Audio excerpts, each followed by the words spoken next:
there's a lot more you need in order to meet your goals as an entrepreneur and grow your business. And I do think sometimes profit first actually can shoot yourself in the foot a little bit. If you don't know, if you're just cutting expenses to cut expenses, what if those expenses were actually generating you a heck of a lot more income, right? So it doesn't go into that level of discernment. And I really trust people to discern for themselves. This week, I'm so excited to bring you one of what I'm calling the class of 2025, which is my authors that have books coming out in 2025. Miss Jamie Trull. Jamie Trull is the coolest CPA I have ever met in my life. She is a financial literacy coach and a profit strategist, and she has made me feel inspired and excited to go get all up in my spreadsheets. And her book, Hidden Profit, is coming out next week. Jamie, welcome to the pod. So thrilled to have Thank you here. you. I'm so excited to be here and talk about this process. I also love that I'm the coolest CPA you've met, but I also recognize that like the the comparison there, the, It's the not the really a high competition's not so bar. steep. It's not really a super high bar. I mean, we have a mutual friend who's also a CPA, the wonderful Hannah Slominski, and like Uh-huh. she's also very cool, but like let's just not tell Hannah that you're slightly cooler than We she won't have is. her listen to this one. I mean, you pay me, so there's difference in that. All right, Jamie. So I want to know everything, and I'm sure our readers do too, or not our readers, our listeners do too, and our watchers on YouTube.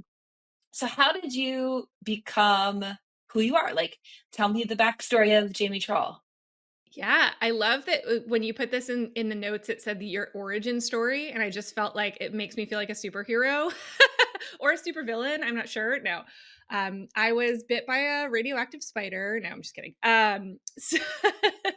So I feel like it's been a journey. I was one of the people that kind of came into the entrepreneurial world from corporate. So I was a corporate woman through and through. I was climbing that corporate ladder, doing all the things.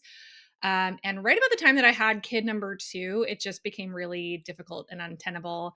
And things were changing at my job as well. So I was either going to have to relocate overseas or I was going to be leaving my job. And so I opted to leave my job at the time. And then I moved actually closer to home, which was Nashville, Tennessee. And so in that time, I don't think I really had, this idea. Actually, I know I had no idea what I was going to do next.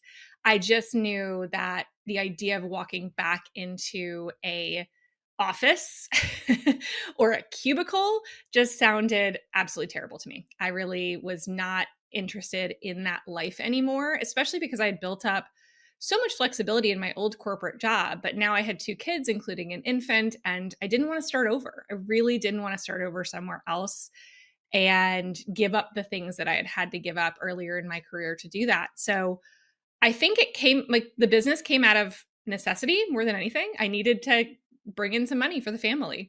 And so I started kind of doing some things on the side and really more freelance work. I think a lot of entrepreneurs, that's the easiest way to get into it is you just start figuring out what people will pay you to do. And so I am a CPA by trade. I don't love taxes, but I love the profit side of things. So I love profit strategy, helping you become more profitable, pay yourself more, run a sustainable business, right?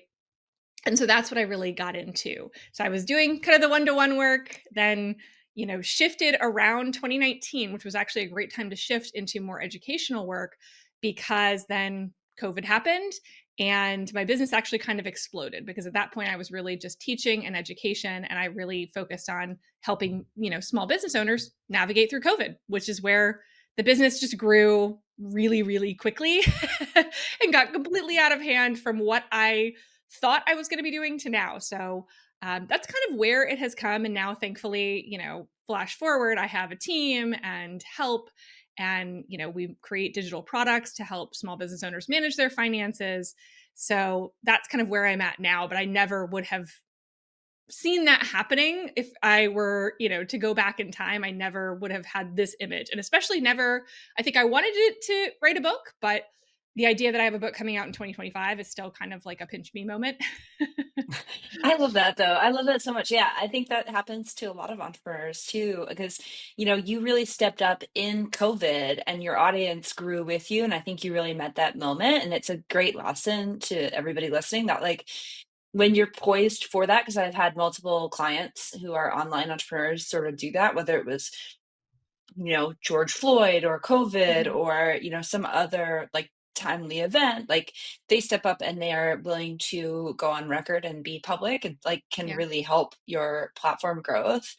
So I know how we found each other, which is through the lovely Jamie Sears, a class Mhm. of, I think, 2023, from Meghan Stevenson Books over here.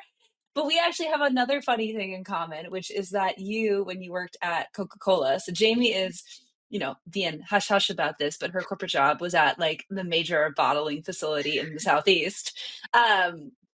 Like doing all this crazy profit strategy for like all the different waters and energy drinks and all the things Coca-Cola does. But Mhm. you also worked with my aunt-in-law, Suzanne Yep. Florlitas, who's amazing. It's just so funny. Like I like friended you on Facebook because I was hunting you for, and we'll get into that for a reason. I was hunting you down as I do that occasionally. And I was like, how the fuck does she know Suzanne?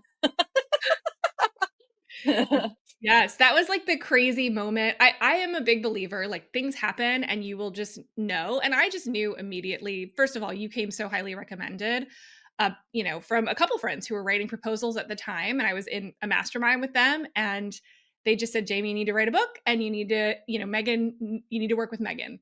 And so I knew from then, but then just seeing the connection to Suzanne was kind of crazy, and it's just such a small world, especially because we live on, like, opposite coasts from one another.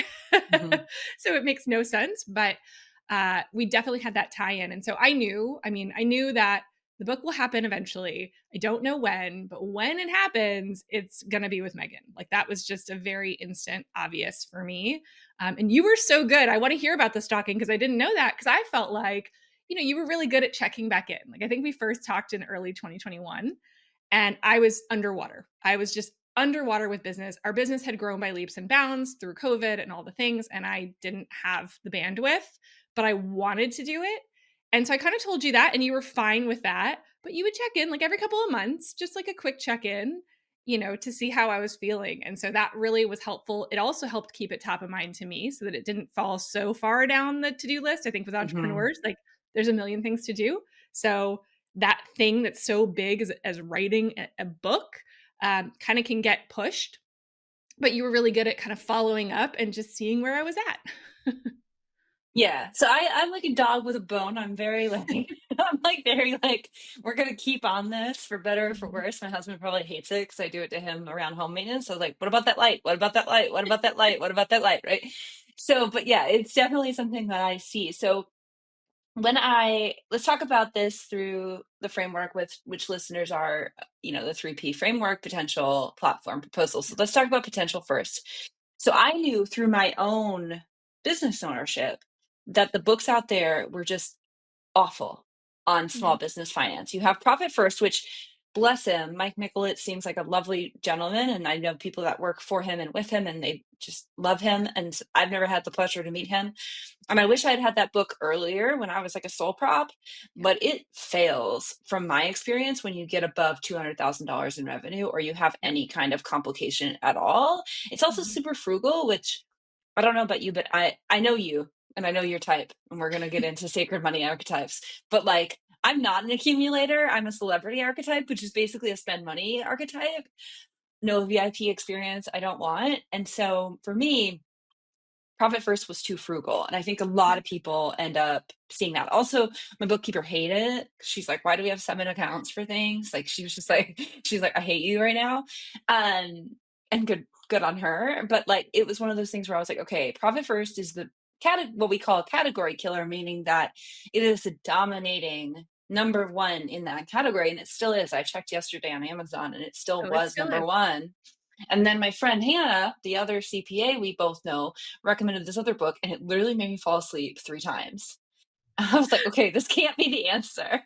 And then I ran into your content and I was like, oh, here it is. Right. So, like, that is clearly the potential. Like, I knew, and I love when I can take a swing at a category killer. So I was like, I'm going to very gently, and this is important for people to know, is that I sent this to the imprint and the publisher specifically that publishes Profit First. And I Yep. was like, here is this nice kind takedown of this book that has sold like 300,000 copies and Yep. why our book's going to be better, right? It's just like really funny. But like that, I was like, okay, this is definitely like, this has legs. Did you feel Mhm. like that about your book? Were you like, this is needed? This is necessary? I think when I first started my business, one of the things, because even I, as much as I have a financial background, small business is different, right? So I wanted to see what was out there, even just to see like what books exist in this space. And every time I'd see the question asked about, is there a small business financial management book? Either the books recommended weren't really small business financial, they were more like the big idea entrepreneurial books, which are great, but they're different. They're not as tactical. I wanted a tactical book. The only one that ever came up was Profit First. And so of course I read Profit First, and Mike he is a character. It is a very good book for what it is. And I think that my biggest issue with Profit First wasn't as much the system, because I actually do think it works for people. That's great. If it works for you, awesome. Now, I do know most people actually modify Profit First. So that's kind of the interesting thing. He tells you in the book 17 times not to modify it, but everyone I know that uses it modifies it. But what I realized too is that it's a cash management system. It doesn't actually teach you how to be more profitable. It doesn't actually teach you how to manage your money. It just kind of takes away, it puts a process in place to protect you from yourself. It's kind of like a Dave Ramsey envelope situation, Hmm. which is helpful. But again, if you're not pricing your products and services sustainably, if you don't know how to reinvest in a way that's going to grow your business, you're going to run into issues. So I think people saw Profit First as the end all be all of financial management, and it's really just a tool, right? There's a lot more you need in order to meet your goals as an entrepreneur and grow your business. And I do think sometimes Profit First actually can shoot yourself in the foot a little bit. If you don't Yeah. know, if you're just cutting expenses to cut expenses, what if those expenses were actually generating you a heck of a lot more income, right? So it doesn't go into that level of discernment. And I really trust people to discern for themselves. I also think a lot of those types of systems kind of try to take the guesswork out of it. But in the meantime, you take the personality out of it. You take your own personal hopes and dreams and try to conform everybody into a system that may not work for them, which is why everybody modifies it, right? So I Hmm. wanted something that was a little bit more modifiable, that went into more detail and help people actually understand their finances, right? How to read a P&L without falling asleep, and then, how to manage, the cash flow and be more profitable. I wanted to cover all of those, which is a lot. There's a lot in this book. There's a lot in the book, but I feel like it's really accessible. My husband just Yeah. started a business, and I was like, the first thing you need to read is Jamie's book because Mm. bless him, he took out a personal credit card. Like, and I was like, no, this is not how we do things, you know? Um, I totally have done that in the past. Um, but it's those common mistakes that people just you don't know what you don't know? Mhm. So we talked a little bit about platform, and I think you had a really interesting platform where we talk about how social media followers aren't the be all and end all. So Yeah. like overall, you had a following directly of 100,000 when because I checked the proposal the other Yeah. day, um, and that's grown. But you Mhm. also have this like Facebook group. Can you talk to me about how you leverage that Facebook group both in your business and your plans for like promoting this book? Yeah, so the Facebook group was the first thing that grew. So now we focus a lot more on YouTube just because that content lives a lot longer. So that's our primary focus now. But for years, it was our Facebook group.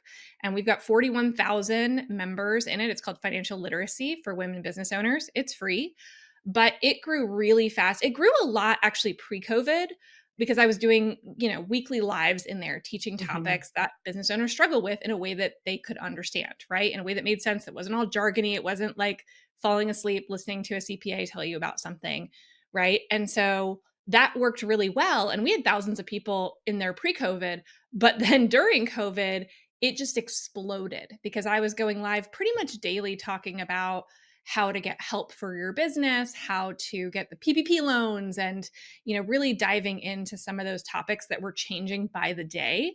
But people didn't want to hear about how to be more profitable at a time that their business was like government ordered shut down, right? Yes. So I had to pivot, right? That was the word of 2020. But I did. And it wasn't about at the time even like growing a platform. Like the idea, like that was great and all, but in the moment, it was just how can I serve these people that need help, right? I wasn't charging anything. I was just trying to be of service. And I think that there is something really beautiful that comes there when you grow with that in mind, right? It really does. It has been the biggest catalyst to my business to date. Like I kind of like tear up thinking about it because of, who what this business was before and after COVID are completely different.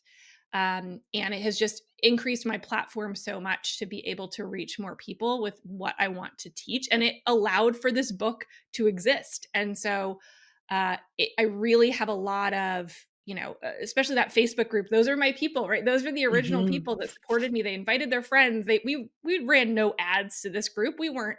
It was all organic, and we were growing by hundreds of people a day. And so that was really just neat to see that when you put kind of that service first, right? Servant leadership is like a big part of our business, that it comes back. And this book is kind of proof that it comes back to you. I love that because a lot of people think, okay, I'm going to grow this platform just to get this book deal. And I always Yeah. think that's very short-sighted.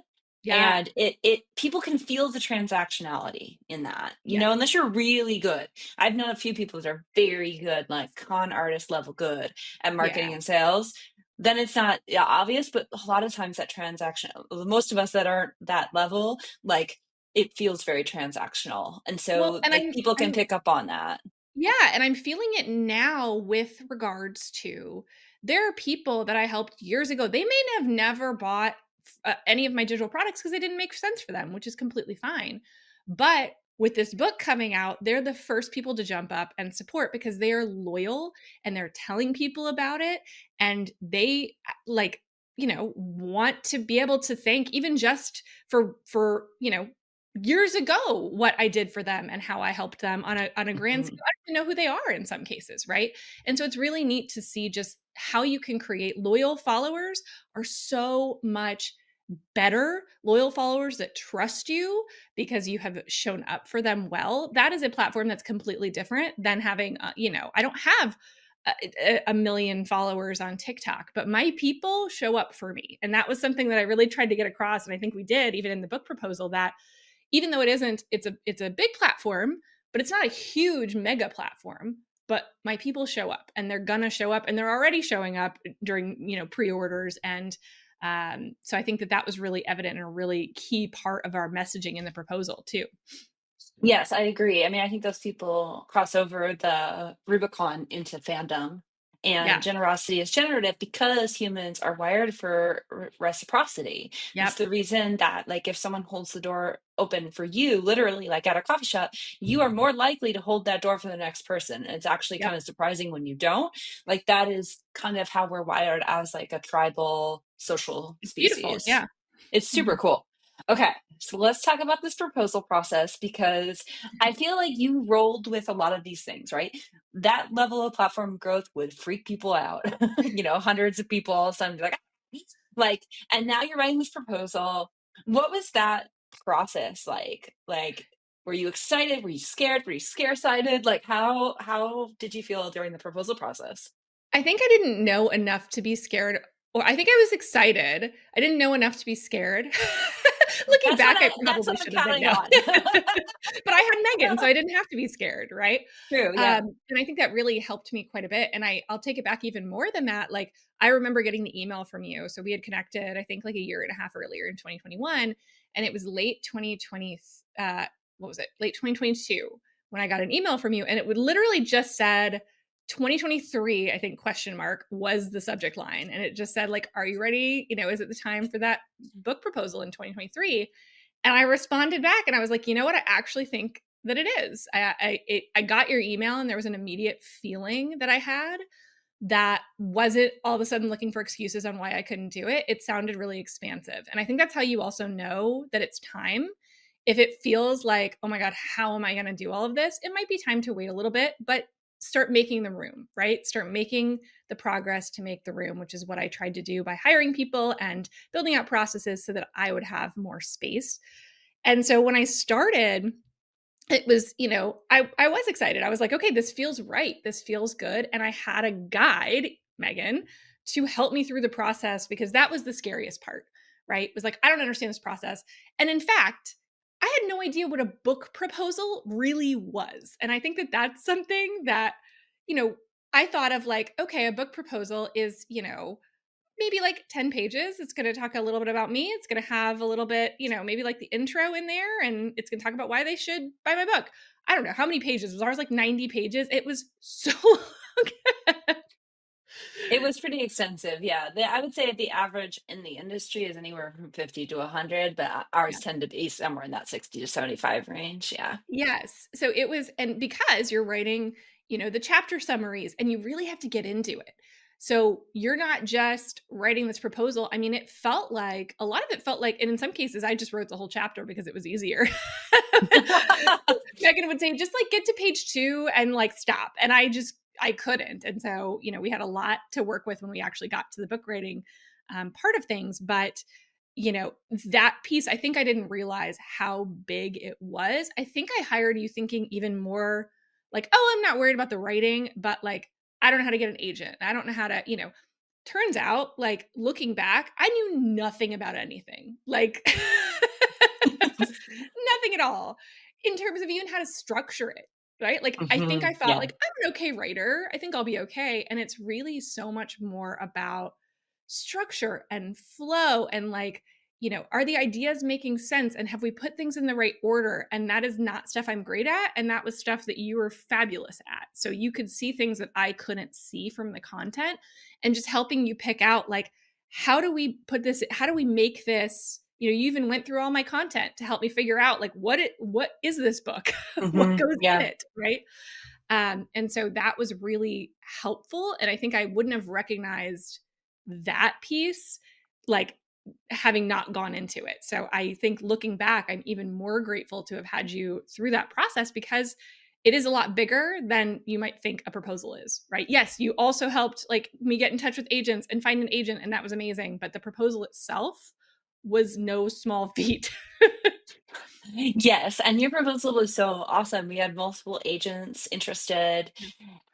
You landed what I think is the perfect match for you, and that's Yes. always our goal, to match our clients with the perfect agent. But talk to me about landing your book deal with Simon and Schuster. Like, I know that you went.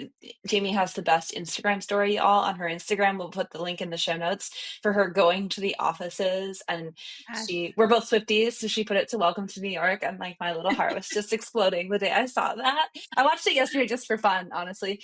So tell me about this book deal with Simon. Yeah. Like, how did you feel? Like, how did it I come mean, it was a dream. together?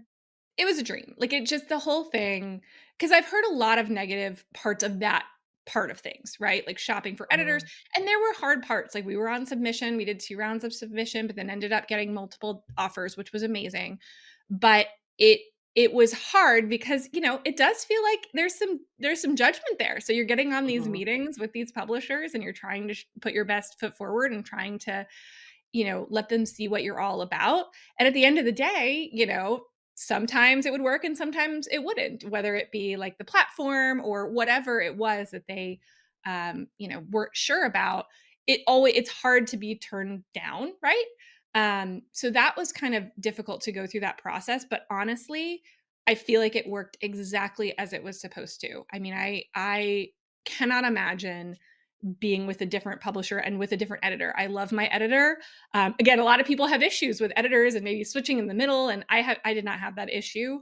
Um, my editor from Simon Acumen has been absolutely fantastic, and I've been really happy with just everything throughout the process. So I feel lucky in that because I know that that's not necessarily always the story, and I was prepared for that not to be my story. I was prepared for frustration and the things that come with it. But honestly, it was great, and so I do feel like, yeah, I got to go visit the Simon Schuster office. I go to New York anytime I get a chance, so if I got the option to go up there, I'm gonna go. And that was really cool to just kind of get to, it just makes you feel like I'm an author. There's this wall of books, all these, published books by different authors. And I just recognizing like I'm gonna be a Simon and Schuster published author. And there's so much gravitas to that because Mhm. of course, every author, like I went into this process thinking, okay, I want a publishing deal because that feels like I want to try it this way, right? I have big dreams. I want to try it this way. I want to go like, it might not be the easiest way, but like, I want to give it a try. But in the back of my head, I always was like, if it doesn't work out, I'll self-publish, right? That was always Right. there. But I think like I even get chills just thinking about like there is this prominence of like, no, this is a company that's been around for 100 years. Yep. And they were publishing my book. And it is Yes. going to be like this is, it feels really good. And I feel like the process has also made the book better. So that was also something I didn't necessarily expect as much as how helpful, just the rounds of editing and things like that going through this process. The book is so much better than it would have been if I Mhm. just sat in a room and wrote it myself, like a million times better. A million times Yeah. better. I mean, I think we can talk about that more. So, Yeah. like, what surprised you the most about writing the book? I actually thought the writing part was easy. I think people worry about the writing part. Mhm. And that was not the hard part for me. I actually loved that. When I could find the time, of course, that was the hard thing of like figuring out my schedule with all the other things I was doing with my business. And so I think that, but I really got into the writing.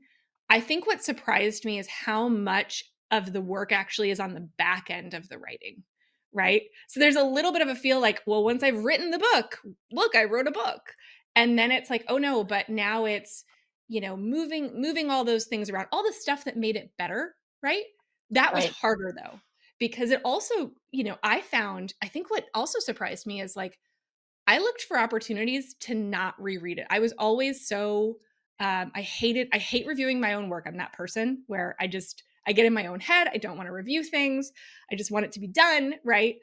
And so this forced me to go back through with a fine-tooth comb and like again, it was hard and it took a lot of work and it took a lot of mental work, honestly, right? Because you'll get into something and you'll be like I would get a week out from writing it. I would love it when I wrote it. I get a week out and I'm like it's probably terrible, right? In my mind, I've now decided it's terrible. And then I have to go back in and make edits. And then I'm like, but every time I'd put it off and put it off and put it off, and every time I jump in there, I'm like, "Oh, this is actually better than I thought." Especially once we kind of zhuzhed it up a little bit, right? So I think that was surprising. Is just for me, the hardest part wasn't the writing, right? It was kind of the back end that has made it into the book that it's going to be. But thank goodness I had you, Megan, and I had an amazing editor to help in that Mhm. process because I can imagine it being like so much more overwhelming without that. Yeah, agreed. And I think it's really easy too to like either put off the writing as a business owner because it is, you feel like you need your 100% undivided, no interruption, no Slack dings, no, texts from friends, no kids running around. Like you need all of that to do it. And sometimes that's true and sometimes that's not true. It really depends on the author, but I think it's really easy. And you were one of the more successful authors we have at that, about like me saying, "Hey Jamie, like can you go write 2 pages on this?" And I get like 10 pages back. It was almost like a wealth of information, right? Yeah. So what has been the greatest learning for you as a business owner in this whole process, like publishing a book, like just more generally, like what did you learn maybe about yourself or about the business or Oh man, it is definitely an introspective process, right? Anytime you bite off something brand new that's out of your comfort zone where you're going to, I feel really confident in certain areas, this is totally new to me, right? And so I think that there is just this like growth process that comes through it again through not only just like doing things you've never done but also the mental challenges and overcoming those mental hurdles that it's so easy to get in your head when you're doing something new and you want it to be great. I think that's the other thing is I had to learn not to like I didn't want to temper my expectations, but I needed it to not be so much about the results, right? I because I think as a business owner, we put so much on like, what are the numbers that are going to make this successful? And I think one of the things I really had to do some work on for myself is like, no, writing this book and getting it out in the world is success. I'm already there, right? Mhm. Like Yep. it's done. So I had to really be like, I don't care. Like, it's not about where I land on the list. Do I want to land on the list? Of course. But am I going to bend over backwards to do all kinds of crazy things that feel out of integrity with myself to do that? No. I want this to do well, not just so that I can say it did well. I want this to do well because I want to help people, right? So I had to really reframe like what is success in this, and it's different than maybe how we might look at success in our business. Although I'd argue actually probably fairly similar, right? It's all about who you're impacting, who are you helping, and that's really I think that's one of the biggest learnings I had to do is I didn't put specific goals necessarily on like how many I'm going to sell. Do I have hopes and dreams for lots and lots of sales? Absolutely. But my success is not tied to a certain number of sales, which is really hard for me as a numbers person. Well, I think that's really useful because, your book happened to be sold to the publishers at a time where publishers were not spending money. So Yeah. I would say that just because of the timing of your deal, you got less money Yep. than the average client that we work with, right? Like you got very close to a six-figure deal, but not quite there.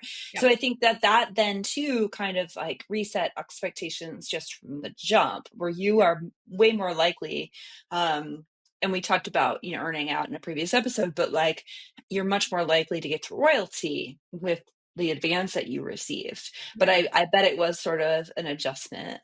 Yeah. And I think too on that point about advances, I think that's also like a very misunderstood thing where it's like you almost see your worth as like what advance are people gonna offer you, right? And it Yep. really is a factor of a lot of things, and most of them you have no control over. So for me, and again, just remembering like, hey, I can earn a lot more than this. And for me and for most entrepreneurs that write a book, the goal isn't necessarily to like become rich selling books, right? Like with our Yeah. royalty Yes. commissions. Like that's great. I love like more passive forms of income, which this doesn't feel like passive right now, but in the future, hopefully it It will, will be once it's right? out. Yeah, Yes. eventually it will turn into it's a very active in the beginning, but eventually it'll be a passive form of income, which I love. But the goal is to have more people find out about my business and to then hopefully grow the business on the back end, grow some speaking Mhm. opportunities for me, things like that. So for me, again, like yes, advance helps because there is upfront cost. My goal was really I need to cover my costs. Like I need to make sure that I'm putting I'm doing some hiring. I am, putting some marketing effort behind this.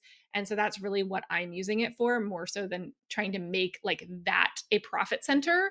But again, I think it will be worth it in the long run for the long-term reach. We're so used to putting out like so much social media content and YouTube and all this. A book is going to exist and it is going to be on all these platforms, and people are going to be able to buy it forever. So and hopefully then people decide to take the next step and come and purchase things for my business or whatever that looks like.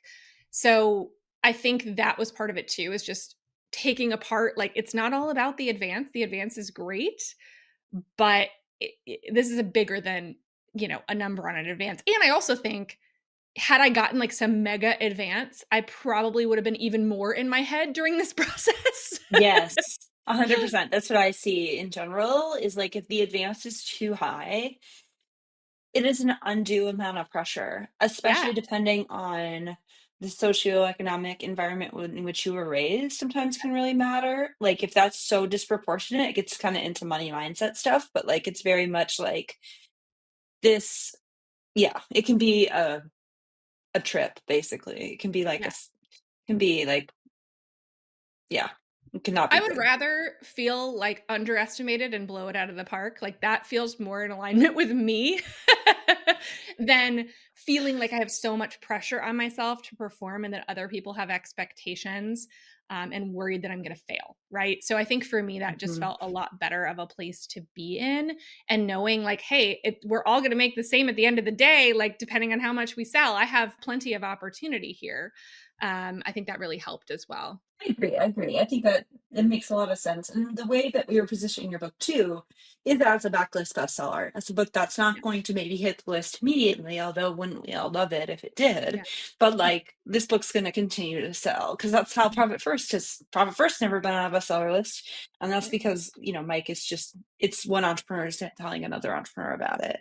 Yep. Um, Speaking of entrepreneurs, what would you tell an entrepreneur or an expert who is listening to this podcast and thinking about going on this grand adventure, whether it was with me or someone else, or even like self-publishing, like what would you say?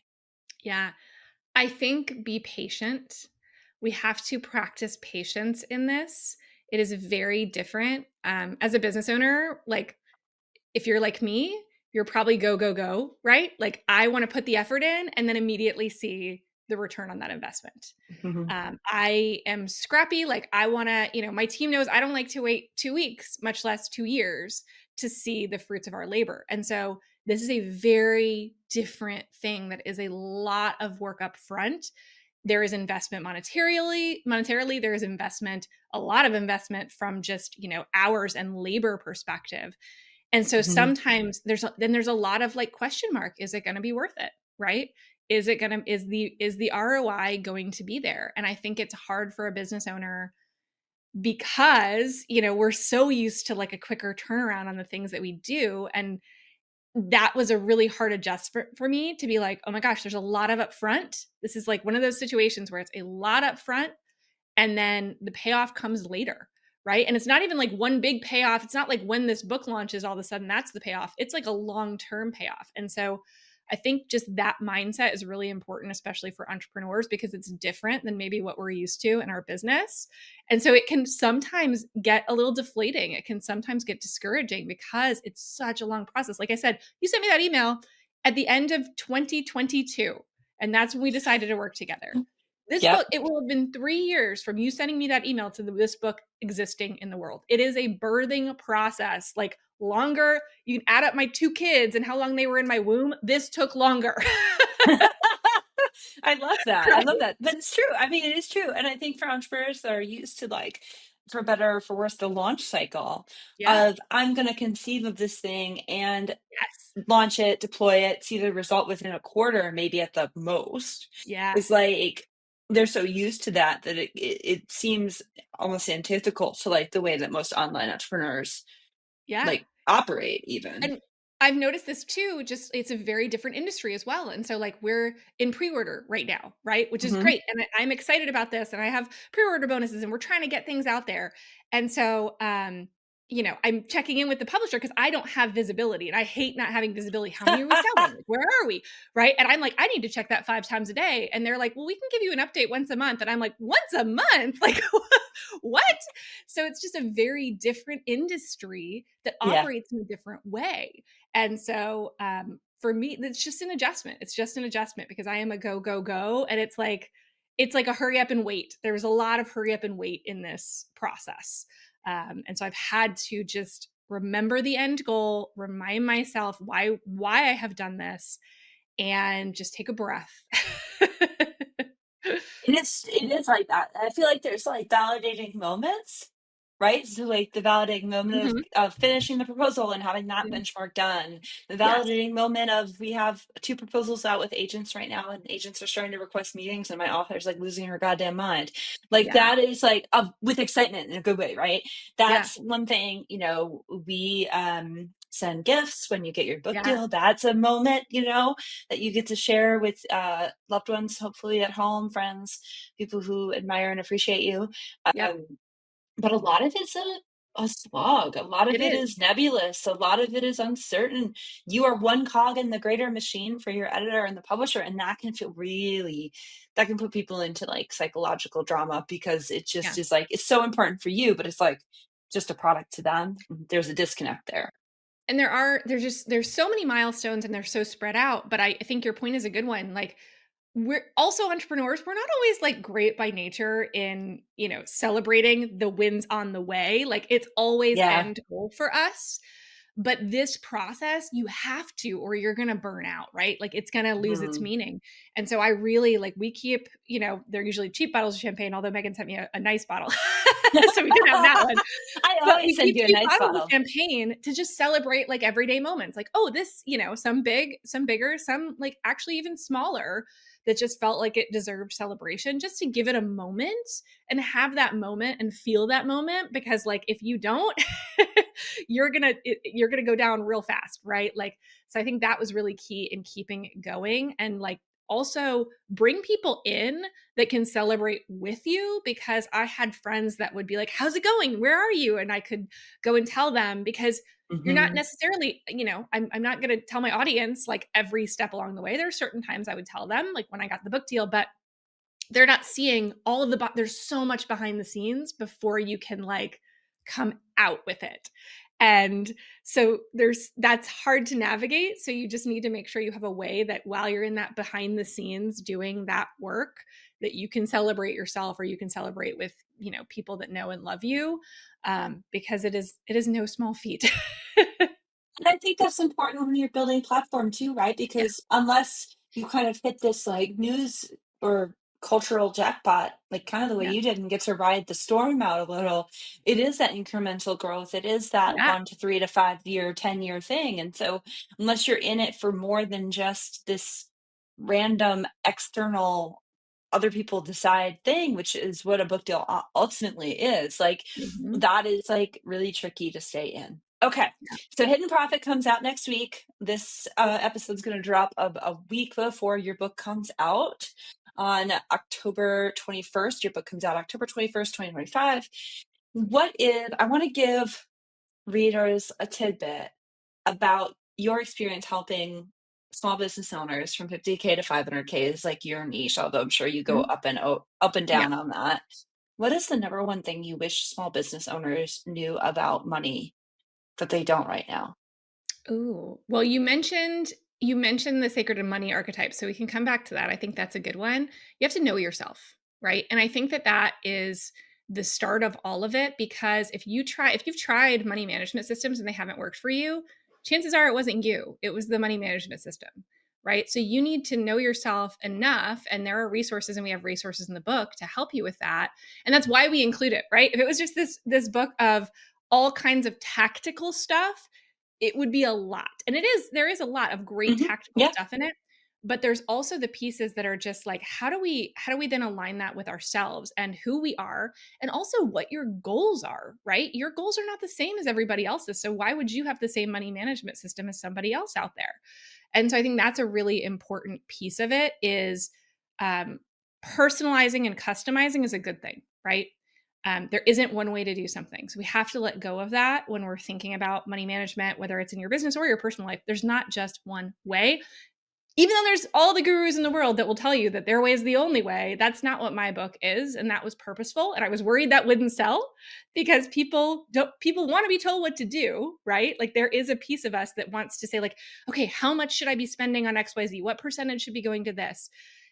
But I really wanted to take it from a different place and say, like, hey, we're adults, and so some of this is just self knowledge. It's so much of the growth we've had. I know so many entrepreneurs that this process have grown them as a person and helped them to Mhm. understand themselves a lot more. So why wouldn't we apply that same lesson to our money? Right. And so that's something I think is really central in the book is, yes, there's all these tactical things, but also it's about knowing yourself and knowing what you want. Right. And then you can set up something that's going to work best for you. I love that. I think that's true too about publishing, right? When you know what you want, then it's easier to pick the avenue Mhm. to publish, when you're going to Yeah. publish, why you're publishing, how you're publishing, all those things, even like down to like which agent you choose, which publisher offer you choose, all of that's going to be way, way clearer. Yeah. Um, All right. That I'm gonna leave it right there because there's so much, y'all, that is good in Hidden Profit. Jamie has given everybody some bonuses. Yep. So those are in the show notes. Really do yourself a favor and check out her book, Hidden Profit. It is great. It is so helpful. I am going to buy lots and lots of copies to give to everybody I know because starting with my husband, because I just think it's gonna be, well, he's starting a business. He needs to know. I wish Yeah. I knew all this stuff. Like literally, like when we were working together with Jamie, I was doing the chapters as we worked. Like I was like, we did a chapter on product mix and I was like, okay, time to do that. Before we hopped on today, I was creating my own cash flow forecast. I Yeah. printed off the illustration from the book because I had, and I Well, let was me like, send I you can my copy template. I this. have I too. know, but I was like, I could ask her for it, or I could just do it myself. Because I love a good Google sheet now. Mhm. This is like the shock of my life. If you could go back 10 years and be like, you are going to love Google Sheets and spreadsheets and figuring out how to make an equation work in a Google Sheet, I would have been like, you're fucking kidding.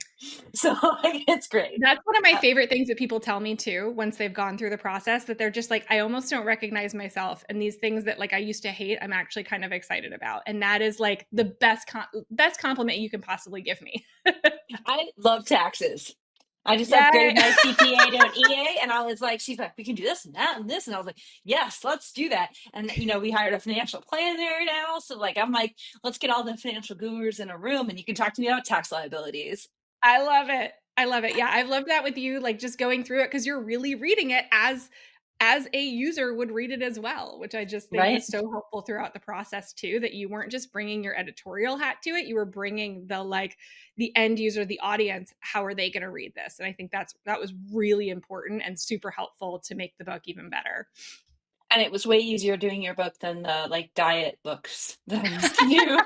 I used to have to do all sorts of crazy elimination diets and Oh, no. things. No, thank you. So yeah, this was easier than I'd rather make profit than like lose 10 pounds doing some Right? random stuff. Yeah, yeah, yeah. Well, thank you, Jamie. All right, listeners, everything is in the show notes. If you have questions about your book, leave me a voicemail. That link is in the show notes too. And we'll see you next week. Cheers to your success. Bye, everybody.